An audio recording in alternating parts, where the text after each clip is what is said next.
Good morning students. अपना जो grammar का टॉपिक चल रहा था सिंथेसिस, उस पे हमने कल इन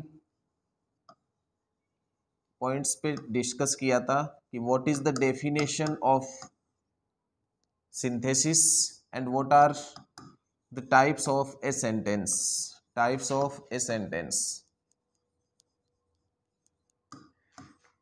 क्योंकि डेफिनेशन जो थी वो ये थी सिंथेसिस की कि जब हम किसी एक सिंपल सेंटेंस को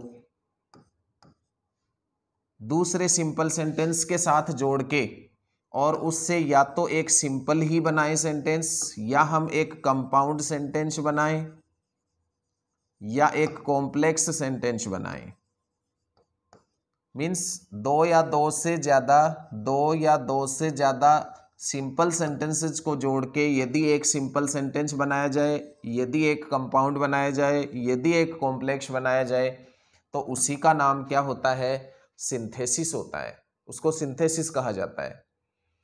अब सिंथेसिस होता क्या है, सिंथेसिस का मतलब क्या होता है, ये हम डिस्कस कर चुके।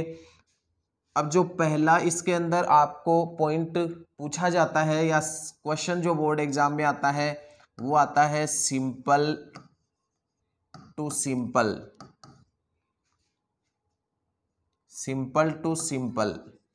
Means two simple sentences are given and you have to change into a simple। आपको दो सिंपल सेंटेंस दिए हुए आएंगे और उसे एक सिंपल सेंटेंस में आपको चेंज करना होगा। तो दो सिंपल को एक सिंपल में बदलना, इसके लिए अब हमने कल इसकी डेफिनेशन की थी। क्योंकि दो सिंपल सेंटेंस होंगे, उसको एक सिंपल में चेंज कैसे करें, उसको कंबाइन कैसे करें, उनको कैसे जोड़े दो सिंपल सेंटेंसेस को एक सिंपल में, ये जानने से पहले आपको जानना होगा सिंपल सेंटेंस की परिभाषा को, उसकी डेफिनेशन को, जो हमने कल की थी कि a simple sentence has a subject and a finite verb. Simple sentence क्या होता है? इसमें एक ही तो सब्जेक्ट होता है। सब्जेक्ट कितने होते हैं? एक। और इसमें फाइनाइट वर्ब कितनी होती है? फाइनाइट वर्ब भी एक ही होती है। तो सब्जेक्ट एक और फाइनाइट वर्ब भी एक ही होता है। तो इसलिए एक सब्जेक्ट और एक फाइनाइट वर्ब जो होता है, सब्जेक्ट तो आप पहचान लोगे भाई सब्जेक्ट कितने हैं, लेकिन फाइनाइट वर्ब नहीं पहचान पाओगे। तो इसके लिए आपको पहले वर्ब को जानना पड़ेगा। तो इंग्लिश में देखिए वर्ब्स की दो टाइप होती हैं, एक फाइनाइट वर्ब और एक non finite verb. Finite verb और non finite verb. Finite verb क्या होती है, इसकी डेफिनेशन आनी चाहिए आपको।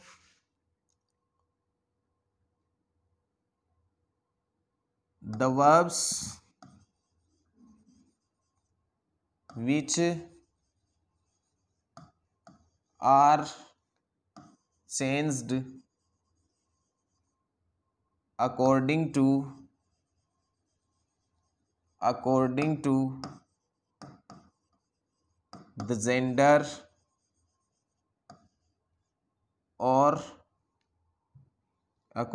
the gender or the number of the subject। क्या डेफिनेशन दी है आपने कि the verbs which are changed, वो क्रियाएं जो बदल जाती हैं, अकॉर्डिंग टू द जेंडर और the number of the subject, subject के नंबर और जेंडर के अनुसार। जैसा सब्जेक्ट होगा वैसी ही उस सब्जेक्ट के अनुसार आपको वर्ब लगानी होगी। तो जो सब्जेक्ट होगा उसके अनुसार वर्ब लगती है। जैसे सब्जेक्ट सिंगुलर नाउन है तो सिंगुलर वर्ब लगेगी, प्लूरल नाउन है सब्जेक्ट तो प्लूरल वर्ब लगेगी। यानी जो क्रियाएं किसके अनुसार बदल जाएं? सब्जेक्ट के अनुसार। जैसे आप देखते हो ही है तो इज लगाते हो, दे है तो आर लगाते हो, राम है तो इज लगाते हो, और राम और श्याम दो है तो आप आर लगाते हो। ये क्या डिफरेंस है? ये डिफरेंस है इन फाइनाइट वर्ब का। और ये फाइनाइट वर्ब है वो इज आर आप अलग अलग लगा रहे हो, आई होते ही आप एम लगाते हो। तो क्यों होता है ऐसा? क्योंकि ये जो सब्जेक्ट है उसके जेंडर और नंबर के अनुसार आप चेंज करते हो। तो ये सब्जेक्ट का जो जेंडर और नंबर है उसके अनुसार वर्ब का चेंज जो होता है वो कौन सी वर्ब्स में होता है? ओनली फाइनाइट वर्ब में ही होता है। नॉन फाइनाइट वर्ब है वो चेंज नहीं होती, इनमें कोई चेंज नहीं आता, चाहे सब्जेक्ट कैसा भी हो, सब्जेक्ट कैसा भी हो, इनमें किसी प्रकार का कोई चेंज नहीं आता है।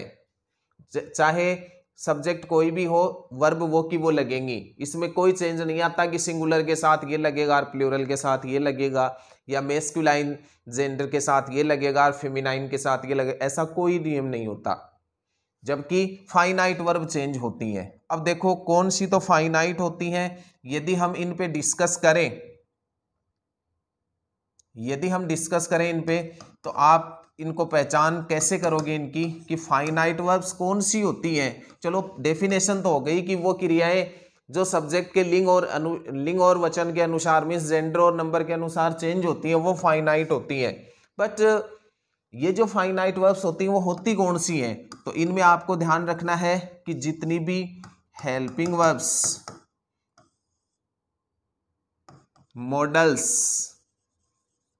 या मेन वर्ब्स, देखो हेल्पिंग वर्ब के साथ मेन वर्ब लगती है या मॉडल के साथ भी मेन वर्ब लगती है।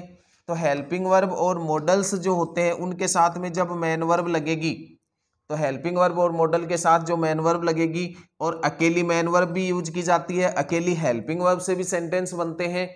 तो ये जो सारी की सारी क्रियाएं हैं ये 21 कैटेगरी में आती है, इंग्लिश में फाइनाइट वर्ब की श्रेणी में आती हैं।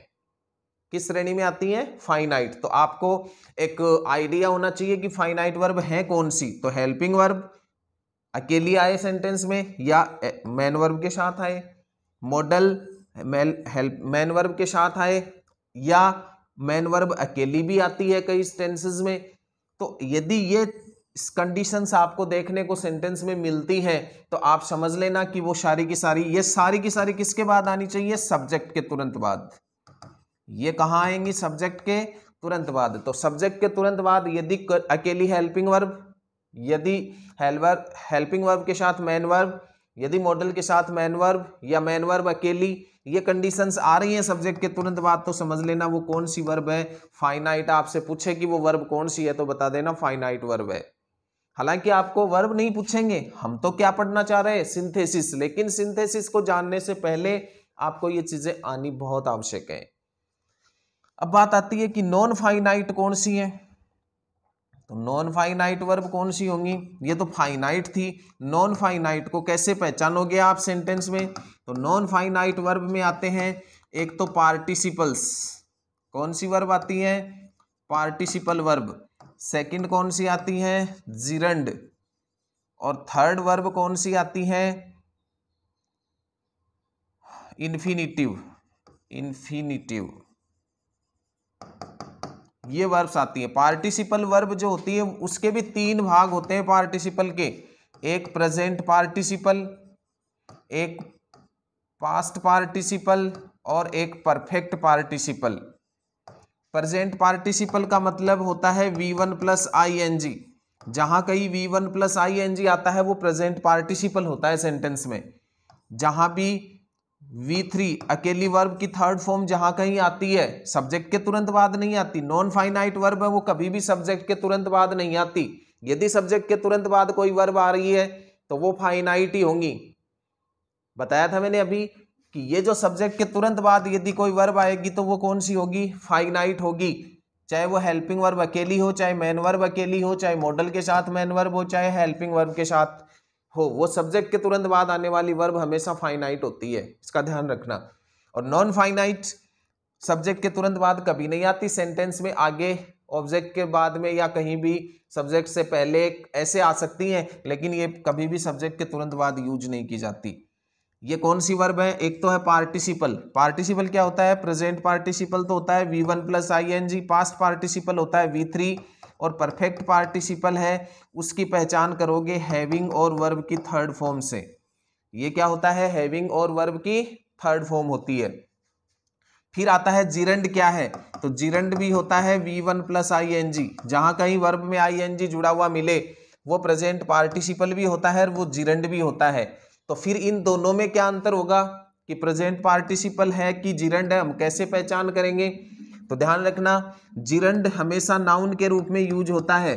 जब कोई V1 + ing नाउन का काम करे तब तो वो जिरंड होता है, और यदि वो वर्ब का काम करे तो वो वहां पर प्रेजेंट पार्टिसिपल होता है। और इन्फिनिटिव दो टाइप के होते हैं, एक तो टू इन्फिनिटिव और एक होता है बेयर इन्फिनिटिव। टू इन्फिनिटिव का मतलब तो होता है टू के साथ वर्ब की फर्स्ट फॉर्म। जब टू के साथ वर्ब की फर्स्ट फॉर्म आए इंग्लिश में उसे टू इन्फिनिटिव कहा जाता है, ध्यान रखना। और जब अकेली वर्ब की फर्स्ट फॉर्म आए तो उसको कहा जाता है इंग्लिश में बेयर इन्फिनिटिव। ओके, अब आपको ये आज जो बताइए केवल वर्ब के बारे में मैंने डिस्कस किया है, ये आपके माइंड में पहले फीड होना चाहिए, तब सिंथेसिस सीख पाओगे आप। अब क्या फीड होना चाहिए कि सब्जेक्ट के तुरंत बाद आने वाली वर्ब कौन सी होगी? फाइनाइट वर्ब होगी। और उसमें कौन कौन सी चीजें आ सकती हैं, कौन सी वर्ब्स आ सकती हैं? हेल्पिंग वर्ब आ सकती है, हेल्पिंग वर्ब के साथ मेन वर्ब आ सकती है, और मॉडल के साथ मेन वर्ब आ सकती है, या मेन वर्ब अकेली आ सकती है सब्जेक्ट के तुरंत बाद। उस कंडीशन में आप कहोगे ये फाइनाइट वर्ब है। और नॉन फाइनाइट कौन सी होती है? ये सब्जेक्ट के तुरंत बाद कभी नहीं आएंगी, वाक्य में और कहीं मिलेंगी। और वो कौन कौन सी मिल सकती है? V1 + ing मिल सकती है आपको, V3 वर्ब की थर्ड फॉर्म मिल सकती है, और हैविंग और वर्ब की थर्ड फॉर्म मिल सकती है। यदि V1 + ing मिले तो कह देना वो प्रेजेंट पार्टिसिपल है। यदि वर्ब की थर्ड फॉर्म कहीं भी सेंटेंस में आपको मिले, सब्जेक्ट के तुरंत बाद नहीं लेकिन और कहीं भी सेंटेंस में मिले, तो कह देना वो पास्ट पार्टिसिपल है। और यदि हैविंग और थर्ड फॉर्म मिले तो कह देना वो परफेक्ट पार्टिसिपल है। और यदि V1 + ing सब नाउन के रूप में मिले आपको तो कह देना वो जिरंड है। और यदि टू के साथ वर्ब की फर्स्ट फॉर्म मिले या वर्ब की फर्स्ट फॉर्म अकेली मिले तो कह देना, टू के साथ मिले तो कह देना कि वो टू इन्फिनिटिव है। और बेयर इन्फिनिटिव कब होगा? जब V1 अकेला होगा। इस तरीके से आपको इन्हें करना है। पहले इन वर्ब को समझना है, ध्यान से वीडियो को सुनना। जब वर्ब समझोगे तब कल हम सिंथेसिस को स्टार्ट करेंगे, और वो सिंथेसिस तब आप सही ढंग से समझ पाओगे। Thanks, have a nice day.